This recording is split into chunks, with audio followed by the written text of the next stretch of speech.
नमस्कार। Bhardwaj maths classes में आपका फिर से स्वागत है। आज हम कक्षा 8 विषय गणित और विषय वर्ग वर्गमूल के विषय में चर्चा करेंगे। इस विषय के बारे में हम जिन मुख्य बिंदु के बारे में चर्चा करेंगे वो है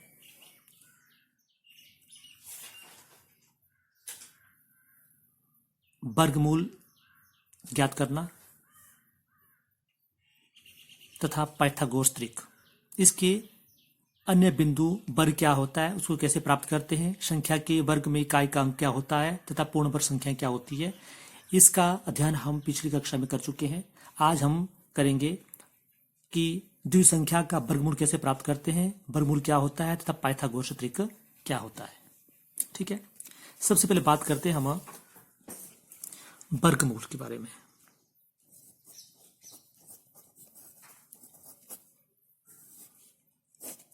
वर्गमूल दोस्तों, हम पिछले वीडियो में संख्या का वर्ग ज्ञात करना पढ़ चुके हैं।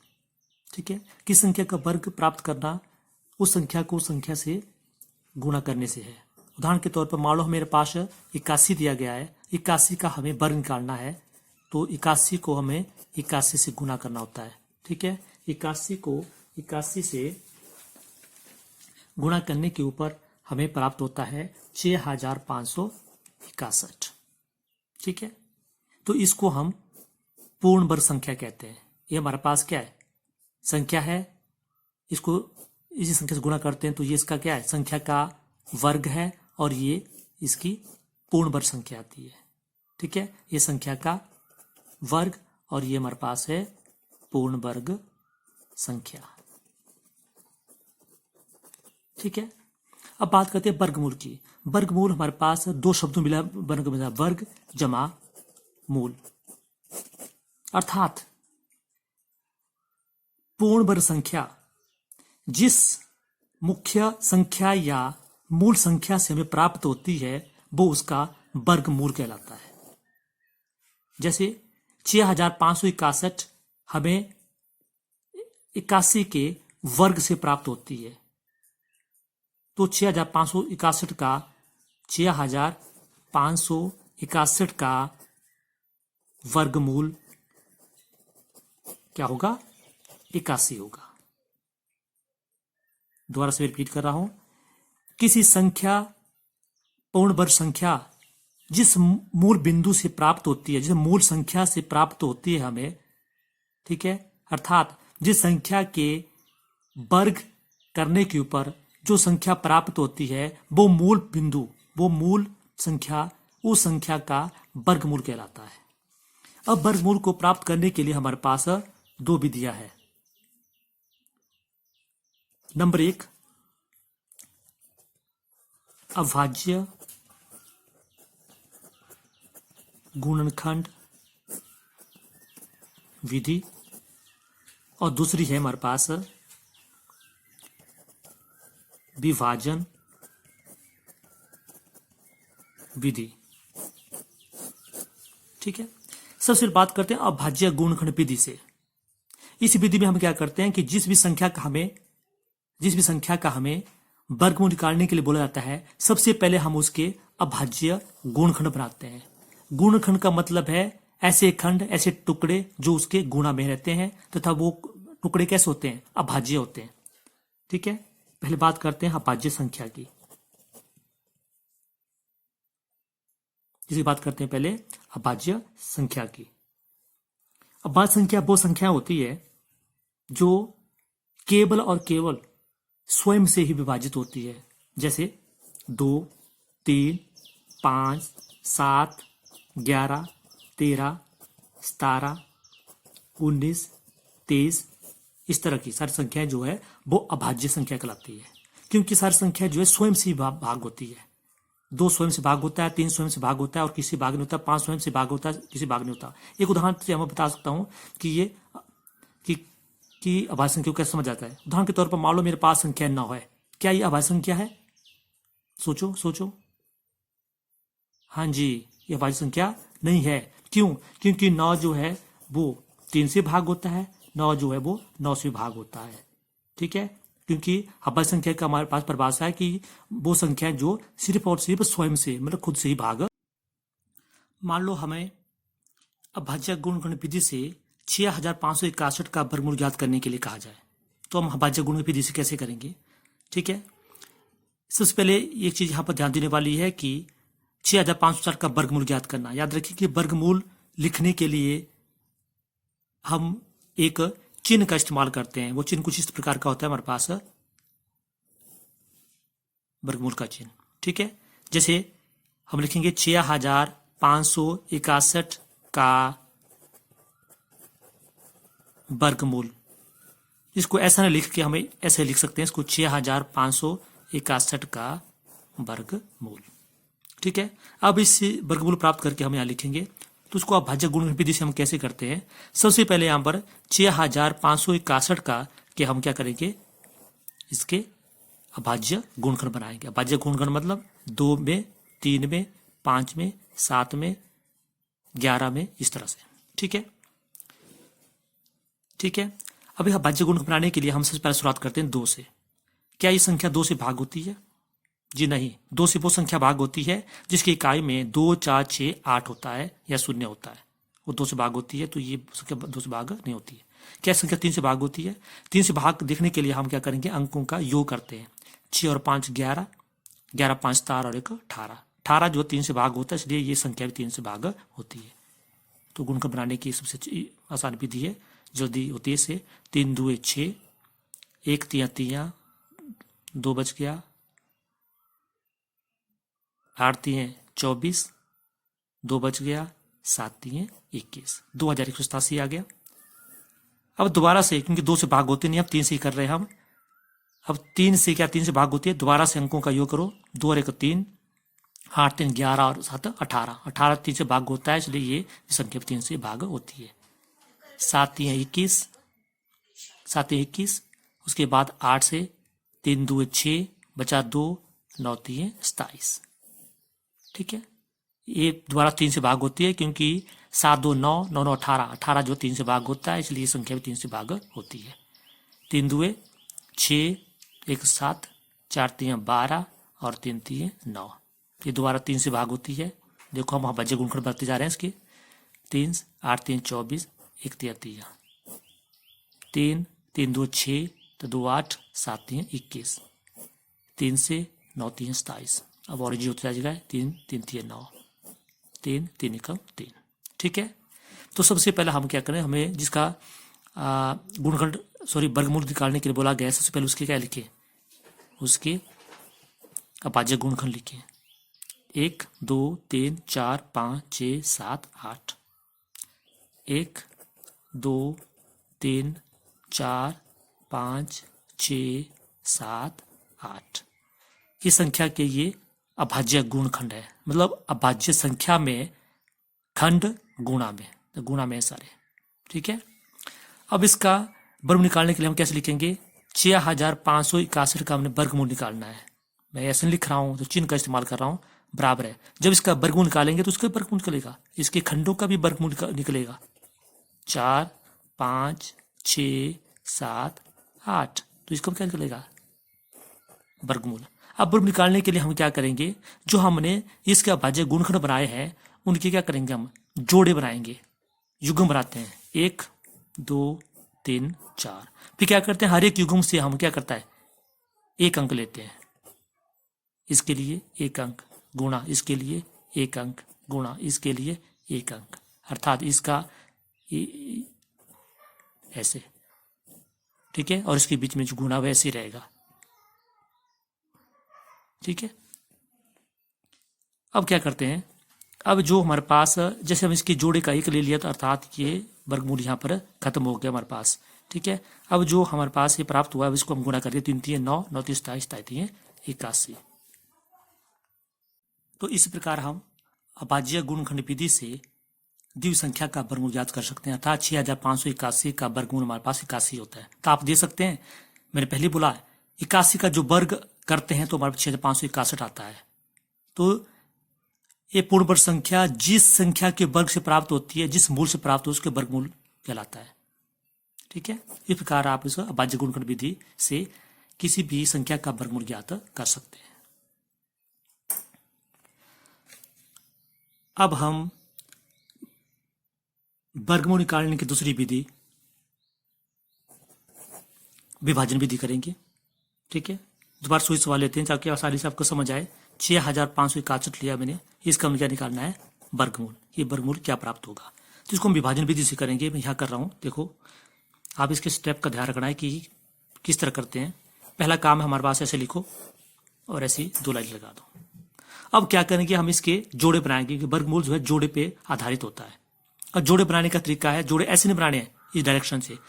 जब हमारे पास संख्या, ये पूर्ण संख्या दी गई है तो हमारे पास क्या है, इसकी जोड़े हमने दाएं से बाएं, कहां से, दाएं से बाएं इसके जोड़े बनाने हैं ऐसे। ठीक है, पहला काम ही करेंगे। ठीक है, अब क्या करेंगे हम, सबसे पहले हम पहले वाले जोड़े 65 को भाग करेंगे। अब किससे भाग करना है, यहां पर तो भाज्यक है नहीं हमारे पास, तो भाज्य को प्राप्त करेंगे। तो भाज्य को प्राप्त करने के लिए क्या करेंगे, हम 1 से लेकर संख्या शुरू करेंगे और उसका वर्ग लेंगे। 1 का वर्ग 1, 2 का वर्ग 4, 3 का वर्ग 9, 4 का वर्ग 16, 5 का वर्ग 25, 6 का वर्ग 36, 7 का वर्ग 49, 8 का वर्ग 64, 9 का वर्ग 81। अब देखो कौन सी पूर्ण वर्ग संख्या है जो 65 से मैच करती है। देखो यहाँ पर ध्यान से देखेंगे आप, अगर आप 7 का वर्ग लेते हैं तो 49 होता है, बहुत कम है। 8 का वर्ग लेंगे 64, 65 के आसपास है। 9 का वर्ग लेंगे तो 81, इससे बड़ा हो गया। तो हम क्या लेंगे, 8 का वर्ग। तो मतलब इसका भाज्य क्या होगा, हमारे पास 8 होगा। 8 और भागफल में भी 8, 8 8 64 होता है हमारे पास। ठीक है, अब उसको माइनस कर लेंगे। ठीक है, अब आगे भाग करने के लिए हम क्या करेंगे, अब इसमें एक संख्या नहीं उतार जाती, पूरा जोड़ा उतार जाता है, जोड़ा। तो जोड़ा उतारेंगे हम 61। ठीक है, अब संख्या आगे हमारे पास 161। अब इसको किससे भाग करेंगे, तो यहां पर दोबारा से हमें भाज्यक प्राप्त करने। तो भाज्य प्राप्त करने का अब सेकंड तरीका क्या होता है, इसका 2 गुना करना है आपने, इसका 2 गुना। 8 2 16। अबे पूरा भाज्यक प्राप्त नहीं हुआ, अभी 16 लिया। अब क्या करेंगे, जो यहां पर इसके 2 गुणे जो संख्या प्राप्त होती है, इसके आगे यहां पर हम 1 2 3 4 और उसी से गुना करते जाएंगे। जैसे 16 हमें प्राप्त हुआ, 16 के आगे 1 रखा और 1 से ही गुना कर दी। 16 के आगे 2 रखा और 2 से ही गुना कर दी। इस प्रकार 16 के आगे 1 रखने और 1 से गुना करने के ऊपर हमें प्राप्त होता है 161। 16 के आगे 2 रखने और 2 से गुना करने पर हमें प्राप्त होता है 324। ठीक है, अब इन दोनों में से हमें कौन संख्या चाहिए, तो आप दे सकते हैं यहाँ पर कि आपके पास संख्या क्या है, 161 है। तो 16 के आगे 1 रखने के ऊपर 1 से गुना करने के ऊपर हमें प्राप्त होता है 161। उसको यहाँ भरेंगे और ये कैंसिल हो जाएगा हमारे पास, तो मतलब पूरी तरह है इस पर 0 आ गया। तो इस प्रकार हमारे पास वर्गमूल प्राप्त हुआ 81। ठीक है, तो विभाजन विधि में जोड़े और भाजक का पता किस प्रकार लगाते हैं। ठीक है, इन चीज़ों को ध्यान रखें, अपने स्तर पर 1-2 प्रश्न करें और आप 1-2 प्रश्न के बाद इस विधि को इस्तेमाल करने में परफेक्ट हो जाएंगे। अब बात करते हैं दशमलव संख्या का वर्गमूल। हमने अभी तक जो वर्गमूल पढ़ा दोनों विधियों से, वो हमने क्या है, साधारण संख्याओं का पढ़ा। हम बात करते हैं दशमलव संख्या का वर्गमूल कैसे प्राप्त करते हैं। तो दोस्तों, दशमलव संख्या का वर्गमूल प्राप्त करने के लिए हम विभाजन विधि इस्तेमाल करते हैं। विभाजन विधि, इसको समझने के लिए हम एक उदाहरण लेते हैं, 7.29 का वर्गमूल। ठीक है, विभाजन विधि से ही करेंगे इसको। वर्गमूल कैसे प्राप्त करेंगे इसका, 7.29 और उसी प्रकार जैसे हम बाकी संख्या का वर्गमूल ज्ञात करते हैं, 2 रेखा लगा दी हमने। ठीक है, ठीक है, आप जरा इस संख्या को ध्यान से देखिए। आपको पता है, आपने छोटी कक्षा में पढ़ा हुआ है कि दशमलव की इस तरफ जो संख्या होती है वो पूर्ण संख्या होती है हमारे पास, और दशमलव की इस तरफ वाली संख्या जो है वो 1 से छोटी होती है, पूरी नहीं होती है हमारे पास, 1 से छोटी होती है। ठीक है, बस इसी चीज को ध्यान में रखते हुए आपने इसके जोड़े बनाने हैं। जैसे हमने पूर्ण संख्या का जोड़ा क्या से बनाते हैं आप, दाएं से बाएं बनाते हैं, तो इसी में भी आपने पूरी संख्या का जोड़ा जो है वो दाएं से बाएं बनाना है इस तरफ, ठीक है। और जो पूर्ण संख्या नहीं है उसका जोड़ा आप बाएं से दाएं बनाएंगे, अर्थात 7 अकेला है तो इसका अकेला ही जोड़ा बनेगा, और इस दशमलव के इस तरह संख्याओं का जोड़ा इस तरह बन जाता है। कहने का मतलब यहाँ पर आपको बता रहा हूं, ये दशमलव है, दशमलव की इस वाली संख्या का जो जोड़ा बनता है वो हमारे पास बनता है दाएं से बाएं, ठीक है। दशमलव की संख्या इस तरफ वाली संख्या उसका जोड़ा बनता है हमारे पास बाएं से दाएं। इस चीज को आप ध्यान रखिए। सबसे पहला काम आता है जोड़े बनाने का, ठीक है। जोड़े बन जाएंगे उसके प्रकार हम फिर दोबारा से उसी प्रकार हम इसको विभाज्य से हल करेंगे। तो कैसे, सबसे पहले भाग करेंगे अब 7 से। तो 7 को भाग करने के लिए यहाँ पर हमारे पास क्या है, भाज्य का नहीं है, तो भाज्य को हम कहां से प्राप्त करते हैं, 1 को 1 से गुणा करके, 1 2 का वर्ग 4, 3 को 3 से गुणा करके 9, ठीक है, और 4 को 4 से गुणा करके 16। तो आप दे सकते हैं जब 1 का वर्ग करते हैं तो 1 आता है, 2 का वर्ग करते 4 आता है, 3 का वर्ग करते 9 आता है। जरा इनको ध्यान से देखो और इस संख्या को ध्यान से देखो, यहाँ 7 है हमारे पास। अगर हम 2 का वर्ग लेते हैं तो 4 होता है, 3 का वर्ग तो 9 होता है, अगर 3 का वर्ग हमारे पास ज्यादा हो जाता है तो हमें क्या लेना पड़ेगा इसका, जैसे पीछे वाला 2 का वर्ग, अर्थात इसका जो भाज्य होगा वो 2 होगा, 2 से हमने गुणा 2 का अपने वर्ग। इस प्रकार हम 2 का वर्ग हमारे पास 4 आता है, 3 का वर्ग हमारे पास 9 आता है, 9 बड़ा हो जाता है, इसलिए हम 2 का वर्ग लेंगे। 2 को 2 से गुना करिए हमारे पास आता है 4, इसको माइनस कर देंगे हमारे पास आता है 3, ठीक है। अब अगला जोड़ा उतारने से पहले हमारे पास दशमलव आया तो यहां पर दशमलव लगाएंगे हम, और उसके बाद उतार देंगे 2 9, ठीक है। अब दोबारा से यहां पर हमें भागफल चाहिए, तो भागफल कैसे प्राप्त करते हैं, भाग फल का 2 गुना, या जो भाजक हमारे पास प्राप्त करेंगे वो भागफल पहले 2 गुना करेंगे, 2 2 4। अब क्या करेंगे, 4 के आगे जो अंक रखेंगे उसी से गुणा करते जाएंगे और 329 तक जाएंगे। कैसे, 4 को आगे आप 1 रखेंगे तो 1 से गुणा करेंगे, 4 एकम 4। 4 के आगे आप 2 रखेंगे, 2 से गुणा करेंगे, 2 4 4 2 8। इसी प्रकार आप करते जाएंगे इसका, ठीक है। इसका करते जाएंगे, आप करते जाएंगे, ठीक है। मैं 4 के आगे 7 रख रहा हूं, 7 से गुणा कर दी, 7 7 49, 4 7 चौके 28 और 4 32, तो हमारे पास 329 आ जाता है 7 के ऊपर। तो हमने 7 रखा और 7 से हमने क्या कर दी, गुना कर दी, तो 329 आ गया। तो जो हमें भाग प्राप्त हुआ वो उसका क्या है, वर्गमूल है, मतलब 2.7। इस प्रकार हम दशमलव संख्या का वर्गमूल ज्ञात करते हैं। इसमें महत्वपूर्ण चीजें सबसे पहले जोड़े बनाने की, ठीक है, उसके बाद भाजक प्राप्त करने की, ठीक है। अब बात करते हैं पाइथागोरस त्रिक की। पाइथागोरस एक गणितज्ञ का नाम है, उसने एक बहुत ही मैजिकल ट्रिक दी, अर्थात उसने कहा कि अगर हम अपनी संख्या पद्धति में से कोई 3 संख्याएं लेते हैं, उदाहरण के तौर पर ए, बी और सी, तो इन 3 संख्याओं में एक मैजिकल गुणधर्म होता है, इनमें एक ऐसा रिलेशन होता है कि किन्हीं 2 संख्याओं के वर्गों का योग, जैसे पहले का वर्ग या दूसरे का वर्ग करता हूं तो ये वर्ग जो है तीसरे के वर्ग के बराबर होता है, ठीक है।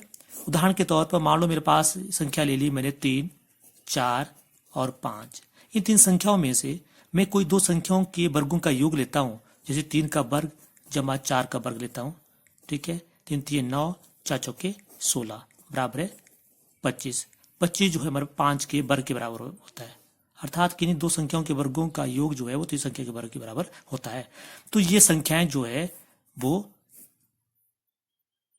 त्रिक कहलाती है, क्योंकि पाइथागोरस ने इसको दिया, इसलिए इसको पाइथागोरस त्रिक का नाम दिया जाता है।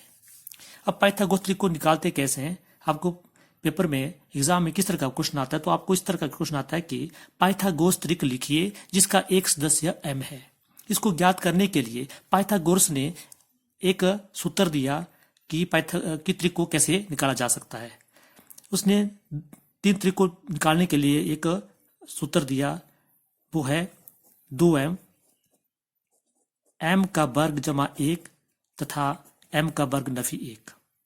बोलता है कि ये 3 त्रिक हैं जिनमें से किन्हीं दो का वर्गों का योग करते हैं तो तीसरे के वर्ग के बराबर होता है। अब इन फार्मूले का इस्तेमाल करके हम इस प्रश्न को हल करने की कोशिश करते हैं। बोलते पाइथागोरस त्रिक लिखिए जिसका एक सदस्य 6 दिया गया हमारे पास। क्या दिया गया है? 6। एक 6 है। जब एक सदस्य 6 है तो हमारे पास निकालने के लिए हमारे पास दो सदस्य बचते हैं। वो कैसे निकालेंगे? तो इसको निकालने के लिए हम क्या करेंगे, जो पाइथागोरस ने हमारे पास एक जनरल त्रिक दिया हमें 2m, m का वर्ग जमा 1, m का वर्ग नफी 1, इन तीनों त्रिकों में से कोई एक सदस्य ये है हमारे पास। ये 2m हो सकता है, ये m का वर्ग जमा 1 हो सकता है, ये m का वर्ग नफी 1 हो सकता है। ठीक है, इन तीनों में से कोई एक सदस्य को 6 मान लो। ठीक है, चलो पहले से शुरुआत करते हैं। मैंने 2m बराबर 6 मान लिया। मान लो 2m बराबर 6 है। अब इसकी सहायता से अर्थात इन तीन सदस्यों में से एक सदस्य हमारे पास क्या है? 6 है। तो मैंने इस पहले सदस्य को 6 मान लिया। तो यहां से हमें पास m की कीमत निकल जाती है 6/2, तो m आ जाएगा हमारे पास 3। ठीक है, अब m का मान 3 आ गया। अब इस m के मान को जो बच्चे हमारे पास दो त्रिक है उसमें भर दो। ठीक है, पहले भरता हूं मैं m का घात 2 जमा 1 बराबर है m हमारे पास 3 है तो क्या जाए 3 का वर्ग जमा 1 बराबर है 3 3 9 जमा 1 बराबर है 10।